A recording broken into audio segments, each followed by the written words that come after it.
What's going on, everybody? It's the Daily Fantasy Hitman back at you with another League of Legends breakdown. We got another 4-game slate for you. We're going to go over the 2 games from the LCK and the 2 games from the LPL, so let's get into it. The betting odds right here, we got KT Rolster versus DRX. Now that's going to be a hype matchup. That's going to be at 12. We got T1 versus Liv Sandbox. T1 is looking like the favorite there, minus 475 favorite. We got BLG versus LGD in the LPL. BLG is looking like a big favorite there. I think those odds should be swapped though. Swapped. BLG should be like minus 600 maybe. I don't know. I did not like what I saw from LGD. And Suning versus OMG. That's one that I really like. I think those odds are way off, and I think there's a lot of value on OMG at plus 395. I got these from Bovada too, so if you wanted to check that out. But let's get into the first matchup. KT Rolster versus DRX. So this is third in combined kills times average game time. So it could be bloody affair. I mean, Hybrid had 18 kills in their 2 wins versus T1. But the weird thing was, like, no one else really did that great on their team. So Hybrid as a one-off could be a possible thing if you're playing DFS or something. But yeah, I take KT Rolster here because they have a higher early game rating than DRX. Now, this mid to late game rating is a bit of a...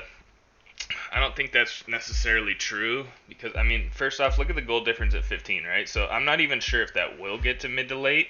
And if it does, KT Rolster, they play teams like T1, right? Took a game off Hanwha Life. They played Gen G. So they've gone through the gauntlet so far. They just haven't played Damwon yet, right? DRX. Who have they been playing, right? Liv Sandbox. Nongshim.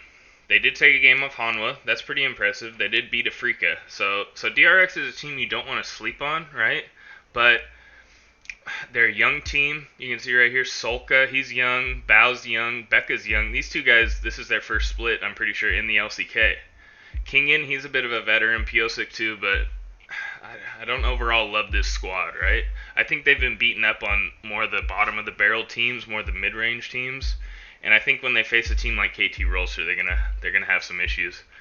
My main matchup here is gonna be Duran. He used to play for DRX, and he's saying that he's essentially the best LCK top laner, and when you look at the stats, I would say he's definitely top 3. So I think Duran has a huge series here. Personally, though, I think it's Hybrid. I think the team goes through Hybrid, as Hybrid does, so if Hybrid pops off, then KT's going to win. But, okay.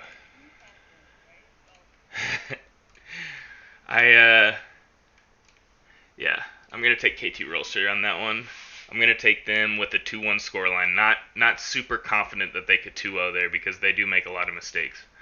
Now, T1 versus Liv Sandbox, okay? This is simply a story. Throw the stats out the window, right? Because this is going to make you think that Sandbox can win this one. Which, hey, if you want to, throw it in a GPP lineup. Huh? I'm not telling you what to do. But T1 has played KT Rolster. They took a game off them. They played 3 games with Gen G. They played 3 games with Damwon. They played 3 games with Hanwha Life. Like, they literally played the 4 best teams in the LCK in their 4 first series. And 1-3 with a game off of each team, that's honestly not the worst start you could have expected for this new look T1 roster, right? Sandbox, on the other hand, they've played DRX. That was... I mean, I thought they might have won that one, but the fact that they lost kind of made me realize, like, this team really is not there yet. And the fact that they swapped route out for Leo, like, I don't know. Neither of the ADCs have looked great, to be honest. They had the win over Afrika, but other than that, not much. Not much to get excited about. I'm going to give T1 the 2-0 here in relatively clean fashion because... I mean, the coaches are probably pissed, They're like, what the hell? We should have won at least 2 or 3 of these series, but we lost them, in the later games. Moving on to the LPL now. We got BLG versus LGD. Now, BLG, they didn't look great versus LNG, right? But but they took a game off them, and it was a relatively close series. LGD, on the other hand, I mean, look at this. This is a lot of red, right? Yes, they now have Kramer, but they're also, take a look at this. This is the roster they announced today. They're bringing in Peace. So the fact that they thought, hey, we got Kramer, the issue was the support Chance. Yeah, I don't know. I think the issue was basically the entire team.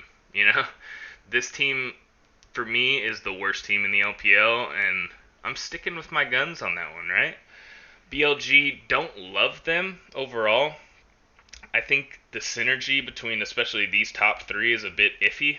Aiming and Mark have looked great together so far. And yeah, basically I think BLG plays through the bot lane. They play through Aiming. Aiming is a top tier ADC, and he's a great player, you know? So him individually is a great player. Over Kramer, I think it's just too big of a gap. And I'm giving BLG the clean 2-0 in that one. Now, the last matchup for me, this is my spicy one. Suning. Look at these stats for Suning. 33.9, right? Let's go over here. Let's see, what is 33.9? What does that really mean, right? Let's sort them out, right? You're telling me Suning has the second worst early game rating in the LPL. I mean, I'm talking behind Thundertalk Gaming. That team sucks. Now, the mid to late game rating gets a little bit better. Now they're 9th, you know? But still, 9th is not... That's not going to cut it, you know? That's not going to make me think... Like right here with E-Star. If they were playing E-Star, okay. Yeah, you guys got a bad early game, but you pick it up massively in the mid to late. I like that. You know what I mean? Suning, we can't say the same. Look at this. Goal difference at 15. Third worst. Barely above Thundertalk, right? What are they good at? 22% Herald rate. Oh, they get the first dragon 2/3 of the time. Whoop-de-doo, right? Like, people thought that Sword Art leaving because, look, Suning wins that first series versus TES, right? And people are like, oh, shit, Suning's back. And then they take a single game off RNG. Okay, that's not bad at all. But to respond to that series with 2-0 versus Rare Atom and then an 0-2 versus FPX, and that, like 2 series where they didn't look competitive at all. Now you're going to tell me they're going to come in here versus OMG, right? Who, by the way, is bringing in a new top laner, right? Who's coming in? Ali. I think that's how you say it, but I like it. Ali. Ali's coming in. And what's Ali been up to, right? Okay. I like to look at this right here, and then you can combine all the stats into one for the whole year of 2020. Let's look at his KP and his KS, which are kill participation and kill share. 65.4% and 27.4%. Those are really good numbers, you know? 24 games, so not a ton of games, and he's been playing 19 of them in the LDL. 5 of them in Nest, so you can't say that the competition's been insanely good, right? But the fact that he's playing proactively is something that I really like, and that's something that you're going to want to see because, I mean, the other top laners that they were rolling with, let's go back.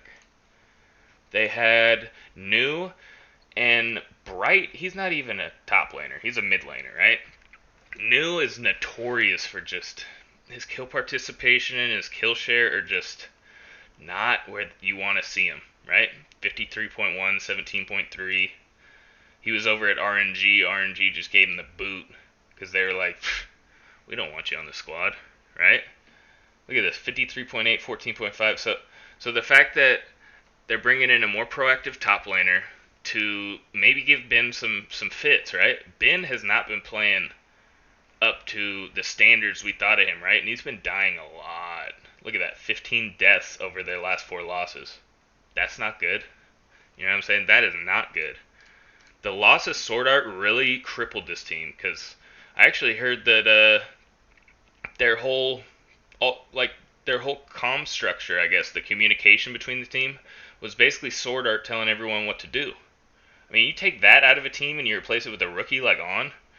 This team is jumbled. That's what I would say. They don't really know what to do, and a lot of guys are just going out on their own. They're getting caught. You don't like to see that. OMG, on the other hand, I watched their series back versus RNG. This team, that 51.9 early game rating is not a lie, okay? They gave it to RNG. They were up at one point, I think it was like 10 kills to 5. They had a 2K gold lead. Now, of course, RNG is too good for them, so they slowly, weaned that back and got him in the mid to late, which explains this minus 40.8, right? Because you're going to such a high in the early to stumble so far, that's going to cause that insane number, which by chance, that is the worst rating in the LPL. So we have to account for that, okay? If OMG plans on going late with Suning and not being proactive at all in the early game, they're going to get stomped, okay? Suning is not a team you can just walk over. They still have talent. They still have Juan Feng. They still have Angel, right? But this team has not looked good to me at all, right? And I think OMG is just going to come out here in the early game, and I think they're going to lay the hammer down on Suning. I think Suning could potentially take a game if they get a good draft, but ultimately I'm going with the upset here for OMG.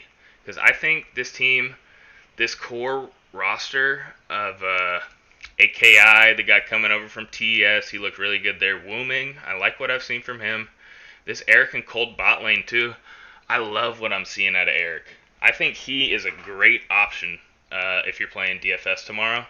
But ultimately, my picks tomorrow are going to be KT Rolster to 2-1 over DRX, T1 to 2-0 over Sandbox, BLG to 2-0 over LGD, and then I'm giving OMG the 2-1 upset over Suning. Now, if you want my full matchup breakdowns, you can find it on patreon.com/DFS Hitman, and that's where I will be breaking down all the matchups from a DFS perspective, things like that.